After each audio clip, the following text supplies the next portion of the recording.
Marlène a 35 ans. Aide-soignante depuis 15 ans, elle commence sa journée à l'hôpital comme d'habitude. Après avoir rejoint ses collègues dans le poste de soins, Marlène est alertée par l'appel d'un patient.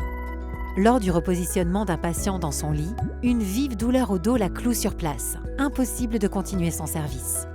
En urgence, elle consulte son médecin traitant.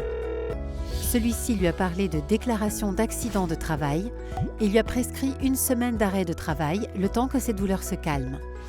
Et Marlène n'est malheureusement pas un cas isolé.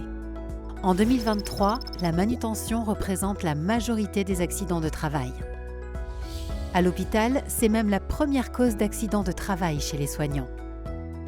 Alors, comment éviter que cela n'arrive ? Comment prévenir ce type d'accident et préserver sa santé au quotidien ? Voici Sophie. Elle travaille à l'hôpital depuis plus de 20 ans. Elle a suivi la formation gestes et postures de l'établissement et applique les bons réflexes. À ses côtés, Léa, nouvelle arrivante, n'a pas encore pris le temps de parcourir le livret d'accueil et ses recommandations. Avant de démarrer sa prise de poste, Sophie s'échauffe quelques minutes. Lorsqu'elle mobilise un patient, elle adopte les bonnes postures. Elle fléchit les jambes, garde les bras souples, légèrement fléchis, maintient son dos droit et se place au plus près du patient pour limiter les efforts inutiles. Avant la mobilisation, Sophie prépare l'environnement, évalue les capacités du patient et va demander l'aide de son collègue si nécessaire. Après le travail, Sophie pratique aussi régulièrement une activité physique. Elle marche beaucoup, notamment avec son chien. Ces habitudes simples lui permettent de réduire les troubles musculo-squelettiques, en particulier les douleurs lombaires. Cela lui permet de rester en bonne santé sur le long terme. Il n'est jamais trop tard pour repenser ses gestes et postures et intégrer une activité physique dans son quotidien. L'activité physique, ce n'est pas que du sport.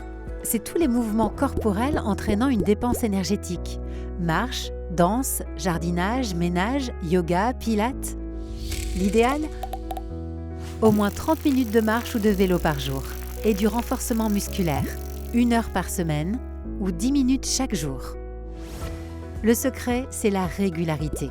Mieux vaut de petits efforts fréquents que des séances intenses impossibles à tenir dans la durée.